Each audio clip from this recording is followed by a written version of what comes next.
आज की कक्षा में हम लोग के मीन्स क्लस्टरिंग के बारे में पढ़ेंगे। के मीन्स क्लस्टरिंग एल्गोरिदम या फिर के मीन्स क्लस्टरिंग टेक्निक, ये एक अनसुपरवाइज्ड मशीन लर्निंग तकनीक है। अब अनसुपरवाइज्ड और सुपरवाइज्ड मशीन लर्निंग के बारे में हमने इसके पहले कक्षा में पढ़ा हुआ है।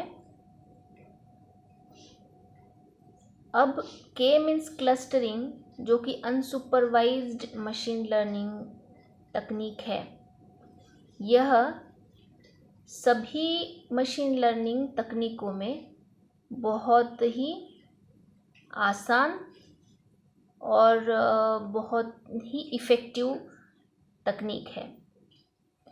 अब इसका जो नाम है के मीन्स, इसे भी हमें समझना है। तो के से आपका मतलब हुआ नंबर ऑफ क्लस्टर्स। तो इसके बारे में हम लोग आगे की जो स्लाइड्स है उसमें देखेंगे। तो के जो है वो नंबर ऑफ क्लस्टर्स है, क्लस्टर्स की संख्या। मान लीजिए अगर के इज इक्वल्स टू 2 है तो आपकी क्लस्टर 2 है। के अगर 3 है तो आपकी क्लस्टर 3 है। तो यहाँ पर के का मतलब हो गया क्लस्टर्स। अब दूसरा शब्द है मीन्स। मीन्स का मतलब होता है एवरेज निकालना। तो यहाँ पर जितने भी क्लस्टर्स है, जितने भी आपके क्लस्टर्स है, मान लीजिए कि 3 क्लस्टर्स है, तो इसके सेंट्रॉइड भी आपको 3 ही निकालने हैं या सेंट्रॉइड आपको 3 ही अज्यूम करने हैं। तो आइए फिर से ना मीन्स पे आ जाते हैं। मीन्स का मतलब है एवरेज, और यहाँ पर यह जो शब्द है वह शब्द ये दर्शाता है कि आप जब सेंट्रॉइड निकालते हैं तो सेंट्रॉइड निकालते वक्त आपके क्लस्टर में जितने भी डेटा मेंबर्स हैं, आप ज़रा इस पे ध्यान दीजिए। आपके क्लस्टर में जितने भी डेटा मेंबर्स हैं या जितने भी ऑब्जेक्ट्स हैं, उन ऑब्जेक्ट्स का आप एवरेज करते हैं। और एवरेज करना मतलब उनकी एडिशन करना और उनको उस नंबर से डिवाइड कर देना। तो यहाँ पर ये मीन्स प्रक्रिया के द्वारा, एवरेजिंग प्रक्रिया के द्वारा हम नया सेंट्रॉइड निकालते हैं, इसलिए इसे के मीन्स क्लस्टरिंग बोला गया है। के मीन्स क्लस्टरिंग। आगे इस क्लस्टरिंग का जो बोल सकते हैं कि एक ऑप्टिमम पॉइंट भी आता है। तो ऑप्टिमम पॉइंट को आप कैसे दर्शाएंगे? ऑप्टिमम पॉइंट या फिर एल्बो पॉइंट को आप कैसे दर्शाएंगे? तो ये जो एल्बो पॉइंट है, ये एल्बो पॉइंट आपका ऑप्टिमम नंबर ऑफ क्लस्टर्स दर्शाता है। अब जैसे कि मैंने पहले अभी बताया कि के 2 भी हो सकते हैं, के की वैल्यू 3 हो सकती है, के का मूल्य 5 भी हो सकता है। तो यहाँ पर के का मूल्य कितना होना चाहिए, ये भी हमें यहाँ पर दर्शाना है या ये भी हमें यहाँ पर डिसाइड करना है। तो जब हम लोग नंबर ऑफ क्लस्टर्स और सम ऑफ स्क्वायर एरर को प्लॉट करते हैं और जिस तरीके से ये ग्राफ बनता है, तो यहाँ पर ये जो एल्बो है, देखिए एल्बो जैसा आकार आया है इस ग्राफ का। तो जो एल्बो का पॉइंट है वो पॉइंट आपका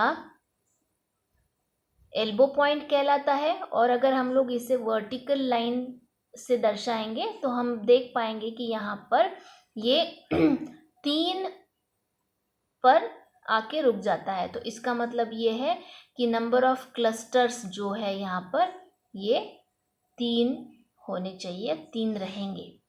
तो इस पॉइंट को हम लोग एल्बो पॉइंट बोलते हैं। और एल्बो पॉइंट हमें क्या दर्शाता है?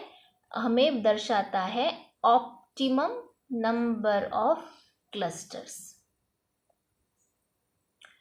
अब देखिए यहाँ पर जो के मीन्स क्लस्टरिंग एल्गोरिदम है उसके केवल 4 चरण हैं, केवल 4 चरणों में वो काम करता है और बहुत आसान है समझने में। तो पर आपको हर स्टेप पर, हर चरण पर बहुत ध्यान देना है ताकि आपको कोई भी कठिनाइयाँ नहीं जाए। तो स्टेप 1 से शुरुआत करते हैं। ये जो क्लस्टरिंग के मीन्स क्लस्टरिंग एल्गोरिदम है, इसकी जो स्टेप 1 है, तो इसे समझने के लिए हम लोग एक उदाहरण के तौर पर एक क्लस्टर लेते हैं। उदाहरण के तौर पर हमने एक क्लस्टर लिया। अब आप देख सकते हैं कि मैंने ये अलग अलग बिंदु यहाँ पर 2 डिमेंशनल स्पेस में प्लॉट कर दिए हैं। यहाँ पर 2 डिमेंशनल स्पेस में मैंने यह बिंदु प्लॉट कर दिए हैं। अब यहाँ आप देख सकते हैं कि ये जो 2 डिमेंशनल स्पेस में मैंने जितने भी बिंदु प्लॉट किए हैं, तो हमारा जो एल्बो पॉइंट था वो हमारा दर्शाता था कि k = 3, मतलब 3 क्लस्टर्स होने चाहिए। तो मैंने यहाँ पर ऐसे किया है कि मैंने 3 क्लस्टर्स को एट रैंडम चुना है। एट रैंडम मतलब कोई भी इस 2 डिमेंशनल स्पेस का कोई भी पॉइंट लेके मैंने इस पॉइंट को नाम दे दिया C1। C1 मतलब क्लस्टर 1 और ये C2 का मतलब है क्लस्टर 2 और C3 से मतलब हुआ क्लस्टर 3।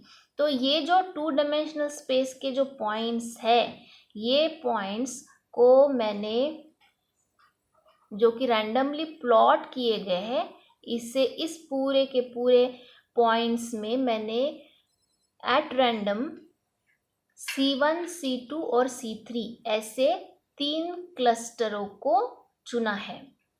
तो ये 3 क्लस्टरों को चुनना का मतलब ये है कि C1, C2 और C3 आपके सेंट्रॉइड्स है, आपके सेंटर दर्शाते हैं, उस क्लस्टर के सेंटर दर्शाते हैं।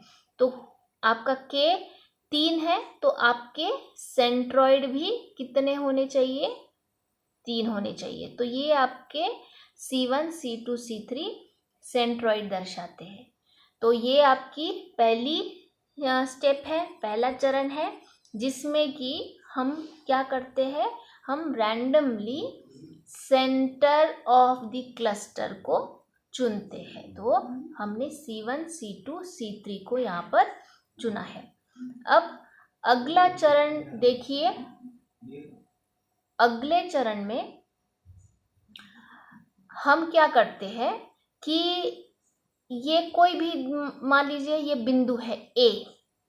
अब ये इस बिंदु का, इस A बिंदु का मतलब ये A जो डेटा पॉइंट है, ये डेटा पॉइंट हम लोग उस डेटा पॉइंट को क्लोजेस्ट क्लस्टर सेंटर को ढूंढ निकालते हैं, उसका जो क्लोजेस्ट क्लस्टर सेंटर है। अब क्लस्टर सेंटर कौन कौन से हैं? C1, C2 और C3। C1, C2, C3 ये हमारे सेंटर्स हैं। तो हमें इस डेटा पॉइंट से ये निकालना है कि इस डेटा पॉइंट A से क्या C1 क्लोज है, C2 क्लोज है या C3 क्लोज है। तो हम लोग इसका डिस्टेंस निकालेंगे, इन दोनों के बीच का हम लोग डिस्टेंस निकालेंगे। तो हम इस डिस्टेंस को A डेटा पॉइंट से लेके, तो C1 जो कि सेंटर है क्लस्टर का, उसको D1 बोलते हैं। उसके बाद में यह जो डेटा पॉइंट है A से लेके, तो ये क्लस्टर है C3, उसको हम बोल सकते हैं D2 और यहाँ पर बोल सकते हैं D3। ठीक है, तो मुझे ऐसे लगता है कि ये क्लस्टरों का नाम ज़रा इंटरचेंज हो गया, तो खैर कोई बात नहीं, कोई प्रॉब्लम नहीं है समझने में, आप समझ सकते हैं इसको। D1, D2, D3 ये डिस्टेंस है, ये पूरे डिस्टेंस। तो जब हमने इन दोनों डेटा पॉइंट्स के बीच का, मतलब ए डेटा पॉइंट और यह वाला जो कि सेंटर है, इसके बीच का जो अंतर हमने निकाला है, तो ये सबसे कम अंतर हमने C1 और A के बीच में पाया है। तो A जो डेटा पॉइंट है ये आपका C1 क्लस्टर में आ गया, मतलब A is assign to the C1 cluster. क्यों आ गया? क्योंकि C1 और A के बीच का अंतर बहुत कम है। तो जैसे ये A पॉइंट हो गया, अब मान लीजिए आपका ये दूसरा पॉइंट है, इसे हम लोग B नाम दे देते हैं। तो इसी तरीके से B का भी हमें अंतर निकालना है। ये देखिए, हमें इसे यहाँ B1 से लेके तो B से लेके तो C1 निकाला हमने, B से लेके तो यहाँ तक निकाला, उसके बाद में हमने यहाँ तक निकाला। तो ये तीनों B से हमने तीनों के डिस्टेंस देखे, तो हमें फिर से पता चला कि ये C1 के बहुत पास है, या B1 और C1 का जो अंतर है उसके बीच का अंतर वो कम है।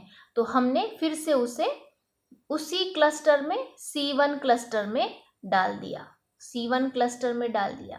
अब देखिए यहाँ ये पॉइंट ले लीजिए, इस पॉइंट को हम लोग इस पॉइंट से फिर से क्लस्टर का ये कर लेते हैं। ये डिस्टेंस यहाँ तक हो गया, फिर ये यहाँ तक हो गया, और फिर ये यहाँ तक हो गया। तो ये जो पॉइंट दर्शाता है, मैं इस पॉइंट को C नाम देती हूँ। आप कंफ्यूज मत होइएगा, C1, C2, C3 हमारे सेंट्रॉइड है, क्लस्टर्स के नाम है और उसके सेंट्रॉइड्स हैं। तो C यह जो बिंदु है उसका अगर हम लोग डिस्टेंस कैलकुलेट करेंगे, देखिए C to C1 ये बड़ा है, उसके बाद में C to C3 भी बड़ा है, परंतु C to सेंट्रॉइड ये काफ़ी छोटा है। तो हमारा जो C डेटा पॉइंट है वो कौन से क्लस्टर में आ गया? C2 क्लस्टर में। तो इसी तरीके से हम इस स्टेप को बार बार रिपीट करेंगे, और सारे के सारे जितने भी 2 डायमेंशनल स्पेस में जितने भी डेटा पॉइंट्स है उन सभी को हम लोग कौन से क्लस्टर में वो विभाजित होते हैं, ऐसा हम लोग रिपीटेडली निकालेंगे। तो ये आपकी दूसरी स्टेप हो गई। अब तीसरी स्टेप देखिए, ज़रा ध्यान दीजिए यहाँ पर। तीसरे स्टेप में हम लोग क्या करते हैं, हम लोग क्लस्टर का जो सेंटर है C1, C2, C3, यह जो क्लस्टर का सेंटर है हम लोग उससे रिवाइज करते हैं। हम लोग उसको रिवाइज करने के लिए ये किस प्रकार करते हैं ये ज़रा देख लीजिए। यहाँ पर हम लोग C1 क्लस्टर को एक उदाहरण के तौर पे लेते हैं। देखिए ये जो है ये पूरा क्लस्टर आपका C1 क्लस्टर दर्शाता है, जिसमें कि 3 डेटा पॉइंट्स आ गए हैं, मैंने उसे अलग कलर से भी दर्शाया हुआ है। अब हमें करना ये है कि अभी ये जो सेंट्रॉइड है, मतलब ये जो C1 क्लस्टर का ये जो C1 सेंट्रॉइड ये जो बिंदु है, यह बिंदु आपको शिफ्ट करना है, मतलब रिवाइज करना है। तो रिवाइज करना है, इससे क्या होगा, आपका ये जो क्लस्टर है इस क्लस्टर का नया सेंट्रॉइड निकल के आ जाएगा। तो उसे निकालने के लिए हमें ये जितने भी डेटा बिंदु है, मान लीजिए कि 1, 2 और 3 डेटा बिंदु यहाँ पर है, डेटा पॉइंट्स है, क्लस्टर के पॉइंट्स है, उन सभी का हमने सम करना है, और उन बिंदु के जो नंबर है, मतलब कितना नंबर है, 3, 1, 2, 3, तो इनका सम करने के बाद डिवाइडेड बाय 3, उसको डिवाइडेड बाय 3 करना है। तो जो हमें इस प्रक्रिया द्वारा हमें जो नया डेटा पॉइंट मिलता है हम लोग उससे न्यू सेंट्रॉइड बोलते हैं। ये देखिए यहाँ पर ये मैंने एग्जाम्पल के तौर पे लिया है कि ये जो है ये हमारा नया सेंट्रॉइड दिखाता है, न्यू सेंट्रॉइड। उसी तरीके से C2 अगर है तो C2 क्लस्टर में वैसे ही 1 2 3 4 5 6 7 बिंदु है। हम 7 का भी सम करेंगे और उसे हम लोग 7 नंबर से डिवाइड करेंगे क्योंकि डेटा पॉइंट्स कुल मिला के यहाँ पर 7 है। तो उस के द्वारा हमें फिर से मान लीजिए नया क्लस्टर, नया बिंदु मिल गया। ये मैंने यहाँ पर दर्शाया हुआ है जिससे कि मैं बोलती हूँ न्यू सेंट्रॉइड।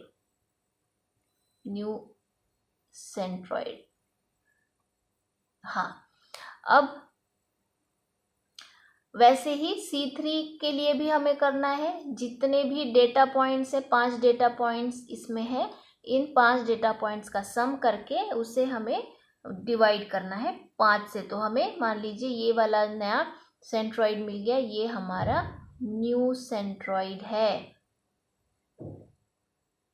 तो इस तरीके से सबसे देखिए पहली स्टेप में हमने डिस्टेंस निकाला। डिस्टेंस निकालने के बाद में हमने उसको क्लस्टर को डिवाइड किया, क्लस्टर को असाइन कर दिया। मतलब ये A जो बिंदु है वो C1 का ही है, मतलब क्लस्टर नंबर 1 का ही भाग है, B क्लस्टर नंबर 1 का भाग है।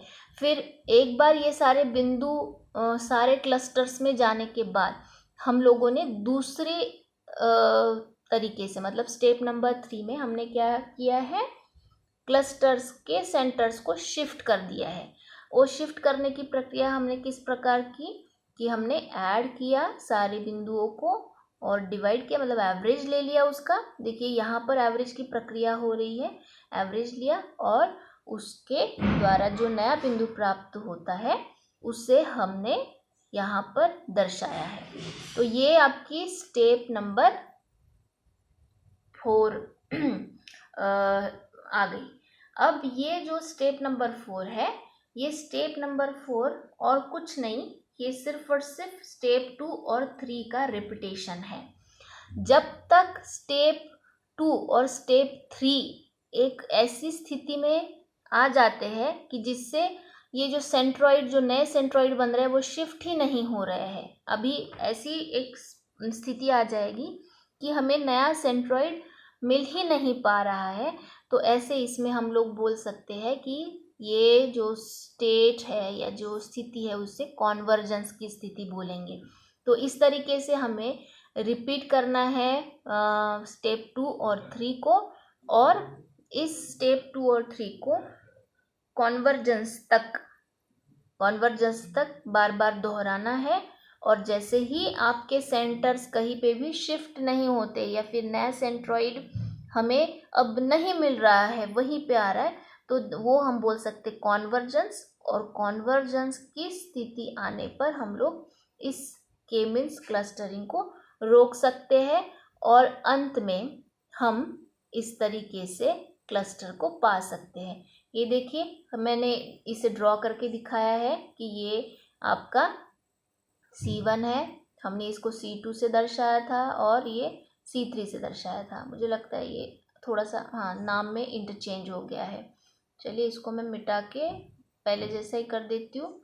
ये आपका C3 और ये C2। तो इस तरीके के हमारे आफ्टर कन्वर्जेंस पॉइंट ये तीनों क्लस्टर्स मिल जाते हैं, C1 C2 C3। तो अब हमने आज ये देखा कि के मीन्स क्लस्टरिंग एल्गोरिदम किस तरीके से काम करता है और किस तरीके से उससे स्टेप 2 और स्टेप 3 को बार बार दोहराने से जो कन्वर्जेंस की स्थिति प्राप्त होती है तो उस स्थिति पर उसको रोका जा सकता है। तो आगे की स्लाइड्स में, आगे की कक्षाओं में हम लोग के मीन्स क्लस्टरिंग के बारे में और अधिक जानकारी लेंगे।